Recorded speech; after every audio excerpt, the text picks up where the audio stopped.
Do you know, one of the best things about getting an introduction in a foreign language is that you have absolutely no idea what has been said about you, and it's probably all made up, but anyway, never mind. I'm really interested. How many of you are employed in a procurement job now? Procurement job. If you're actually working in procurement now, or supply chain, if that's different. Good. So hands up if you're not in a procurement job.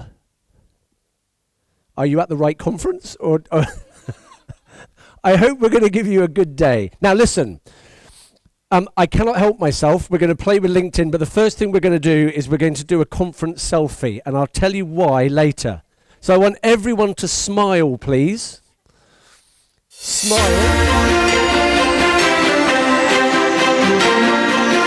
Right. We're going to come back to this phone in a minute. What I want to do starting today is talk about procurement transformation. And I'm going to talk to you about the things that we want to try to do. And then we're going to talk about what goes wrong.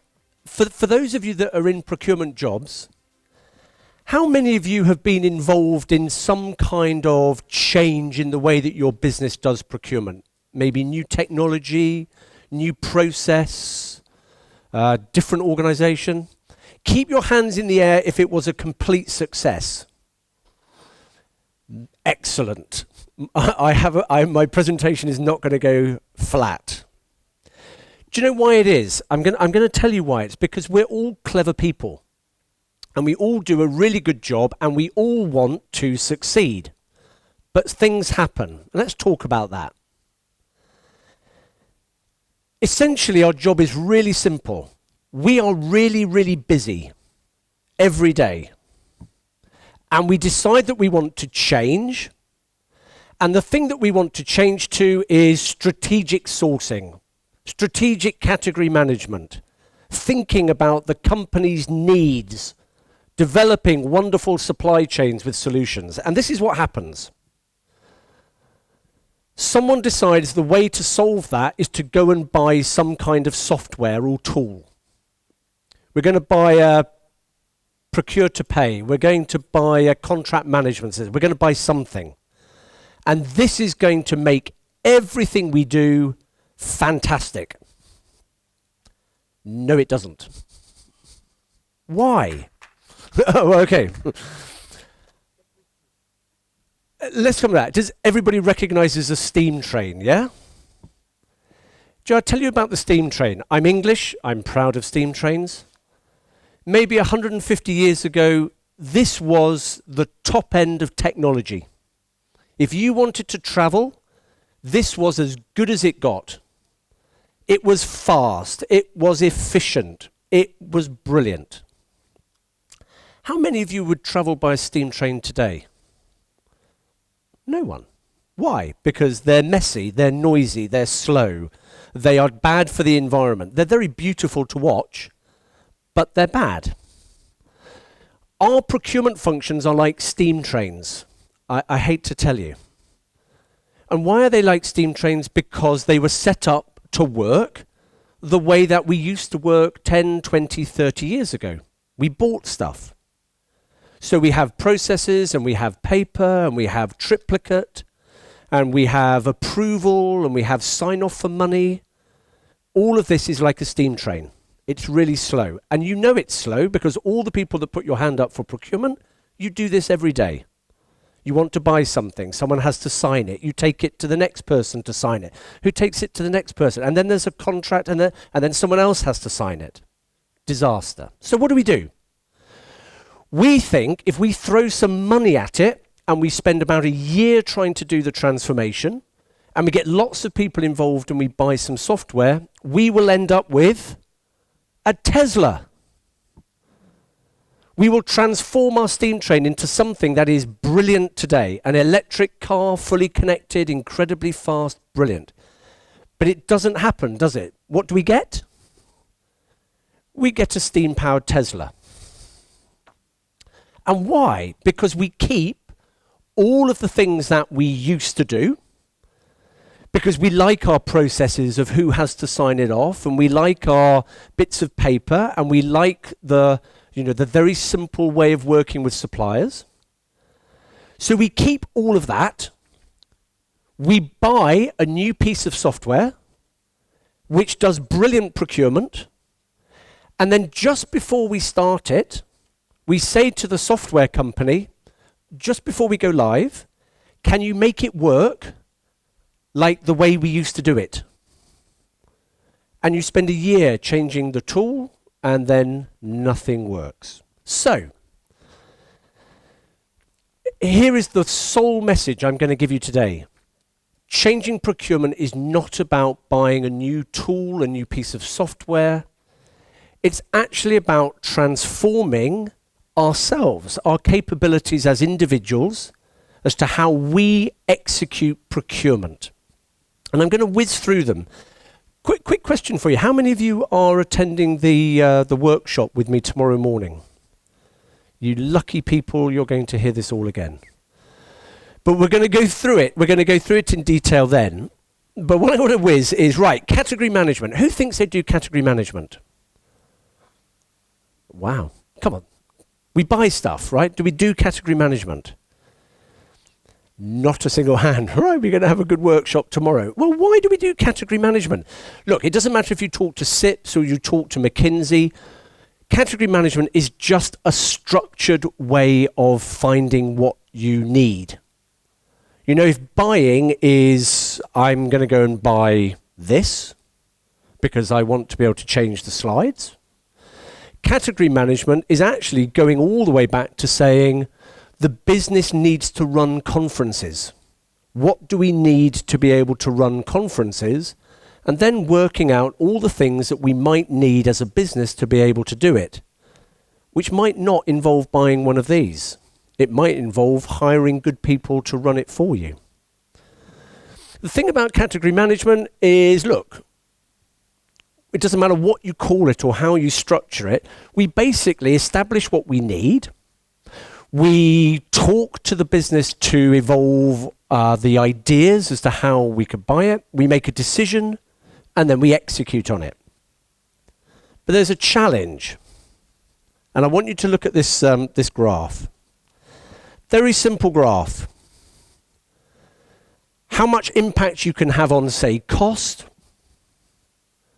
and how far down the process. So someone's got an idea of doing something here, versus we're going to buy it here. And this is where I'm going to come back to my phone. How many of you have ever been involved in buying a phone or technology for your business? Or any kind of, anybody bought a phone for their business? A few people, okay. But you've all bought phones for yourself. Yeah? Okay. This is important. In your business, on the side here, we're over here. We're at the bottom end of the curve. The business tells you to go and buy 100 iPhone X. So what do? You go and try and find the best price for 100 iPhone X. How much influence are you going to have on the price of an iPhone X? 0. You know, you can try some different shops, you can try a few different wholesalers, there aren't many. Maybe you'll get 0.5%.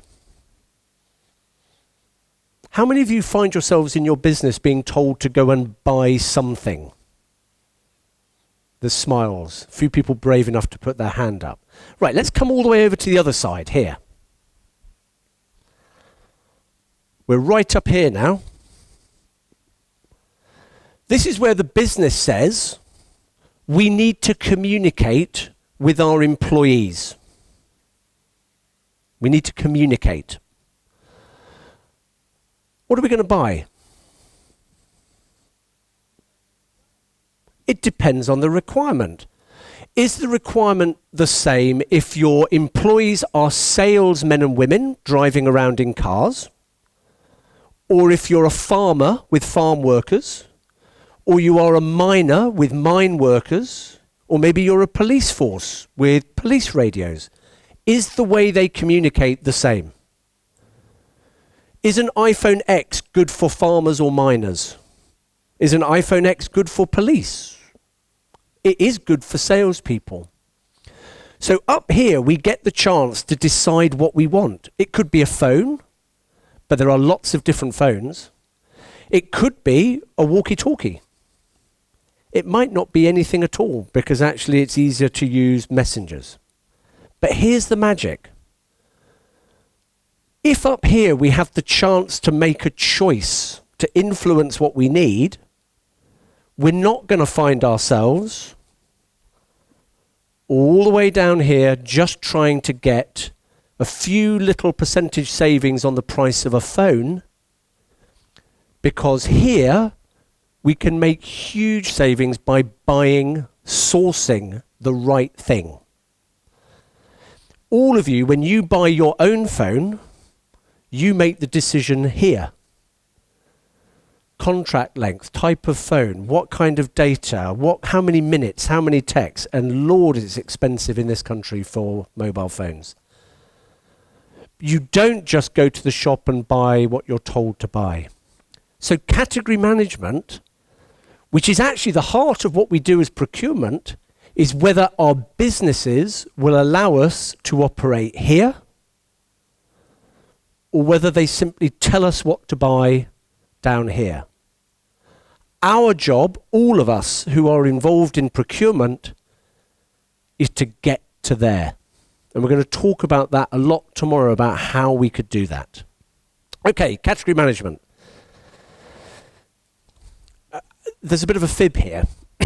Category management isn't the most important thing. It's hard to believe as a procurement person that I don't believe that. And the reason for that is because it's people are the most important thing. You can have the best technology, the best process, absolutely the best way of going about it. If, frankly, your people are not good, if they don't know how to operate, if they don't understand it, you will fail. So how are we going to change that? In your organizations, and I'm asking you now as people, when was the last time that you went on formal procurement training? So who has been on procurement, and don't count today, who has been on procurement training in the last 3 months? 4 or 5 hands. In the last 6 months? Couple more hands, 4 more hands. In the last year? A few more hands. Put your hands up if you haven't had formal procurement training in the last 3 years. Who hasn't been on a formal training course? Honestly, put your hands up. It's really important. Okay, we're going to change all of that, because actually if we don't learn, if we don't train, and there's some wonderful people here from SIPS to talk about it later, training is the key to getting it right. Why? Because do you know what? We look at all of this stuff. Organization, we talk about skills, we talk about knowledge, we talk about, I think, the most important bit, which is wider skills. We can't operate. Do you know what I think is the magic of procurement people? Why I think all of you are special? It's because actually it's the one job where you are required to talk to, we are required to talk to everybody. We talk to suppliers, we talk to customers, we talk to everybody in our organization. Nobody else gets the chance to do that. So actually, if you were asking me now, I used to be a chief procurement officer of a bank, what would I recruit? Would I recruit someone who had procurement skills and procurement qualifications? Or would I recruit someone who could network, who could communicate, who could influence, and who was seen as a person that collaborated? I can tell you the truth now, I would choose the wider skills every single time. Because I can teach procurement, I can't teach people to be people. It's kind of a thing. But the last thing is that it doesn't matter how good your people are, if we are not supporting them and coaching them and mentoring them to be able to do a great job, we're going to have a challenge. And tomorrow we're going to talk a lot more about how we could do that. The thing is, to do it well requires us to ask a really simple and honest question. How good are we? It's a really tough thing sometimes to look in the mirror and to be honest and say, okay, I think I'm doing a good job. You know, all my contracts are done. My deadlines are on track. I've met all the suppliers. I've managed to get the good price on stuff. Everything's good. It's really hard to take a step back and say, meh, maybe I'm not so good. Now, this is the thing. I'll give you an example. You know, we have all been teenagers. Right? We all went to school dances. We all wanted to dance with someone that was there. And we used to sit on the side of the room thinking, well, she's not dancing with me. What's the matter? And you think you've got everything good to go. And in fact, you then look in the mirror and you realize that you are dressed like something from 100 years ago and you have no possibility. And until you're honest with yourself and say, how do I need to change? We're never going to get there. Okay. The next three, I'm going to fly through. Relationship management, risk management, and contract management. I'm going to put all three of these into the same box. Quick show of hands. Who has got in your company a supplier relationship management policy or matrix or assessment that says who's important and who isn't? Good, a few hands. Who has got a risk matrix that says what the big risks are, the small risks, and the mitigation plans? A few hands, some of the same hands. Who has got a contract management system that says where all our contracts are, and a few more hands at the back? Right, now I'm going to ask the honest question for everybody else.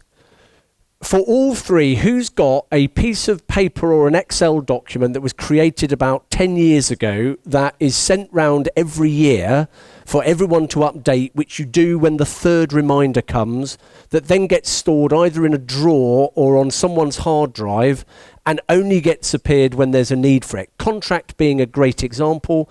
Something goes wrong in a supply. The first thing that everybody does is try to find the contract. Who has played the game of find the contract? Everybody's either laughing or looking at the floor. Let me tell you how find the contract works. Find the contract works is there's a problem, who's got it? And someone produces it. And then you realize it's a draft version and not the most up-to-date one. And then we do three things. Everybody searches their email. Everybody searches their hard drives on their computer. Everybody looks to see if there was a printed copy, anyone.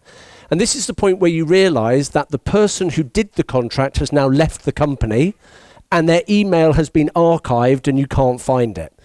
So what we then do is we try and construct the email that goes to the supplier that basically is asking them to send us a copy of the contract, but trying to make it look like we've really got a copy of the contract and we haven't lost it, and we come up with things like, can you just send us your version? We're sure you're operating on an old one. Total fibs. The thing about all three of these, and we're going to spend time on them tomorrow, is they're not there to fill out a piece of paper. They're not there to have an Excel sheet or a matrix or a graph. They're there to help us make decisions. And it doesn't matter whether we're talking about relationship management. Why do we do relationship management with suppliers? It's not just to check that they're there and to talk to them. It's actually because they innovate. The big suppliers, the ones that are critical, can create ideas for us that will transform our business. Why do we do risk management? We do risk management not because it's a hobby and we all like filling out Excel spreadsheets and saying, you know, chances of a meteor hitting my office, probability low, impact high, think about building a missile defense system. It's never going to happen. We don't do it. We do it because we could actively go and change the risk by getting more suppliers or by changing what we buy or changing our finance, whatever the solution is. And of course, it's the same for contract management. Broke it.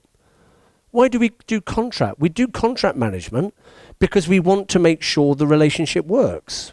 We're getting what we want, we're getting what we paid for, and we've got ideas about how we might extend it or change it in the future. And finding that balance between Having an Excel spreadsheet and a process that does risk or does relationship management or does SRM, and having something that actually works to help us do our job is something we can all do. So now we come back now to the tools. I told you at the beginning that buying a tool or buying a system is not going to solve our problems. In fact, in many cases, if we just buy a tool and don't change all the rest, we end up with the steam-powered Tesla. Now, there are many things that you can go and buy to support some of the things we've just been talking about. My challenge to you is we can do that in one of two ways. There is the way that probably we've all done it, which we've talked about a minute ago. This is how I work today. This is how I want to work tomorrow. I will get from there to here by buying a tool. Ta-da! Magic. I can't wait to hear the translation for that.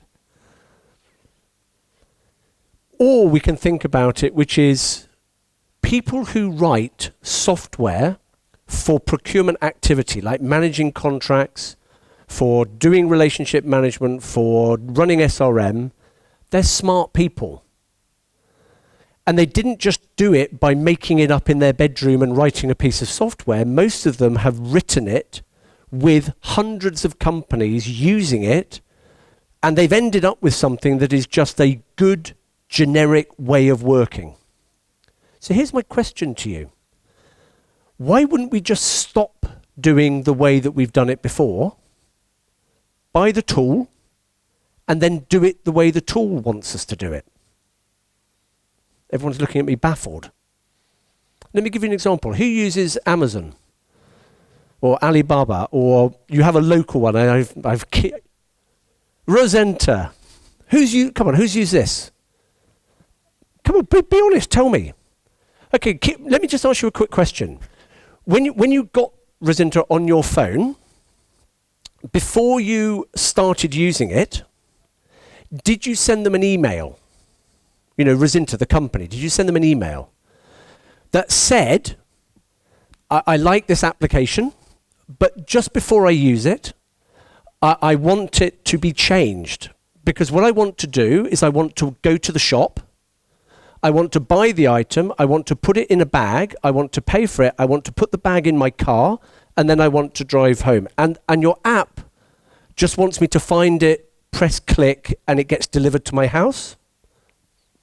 I don't do this. I go to the shop and I fill a bag and I bring it back to my house. So just before I start using your app, I want you to change it so that I can go shopping. How many of you did that? Surprisingly, no one.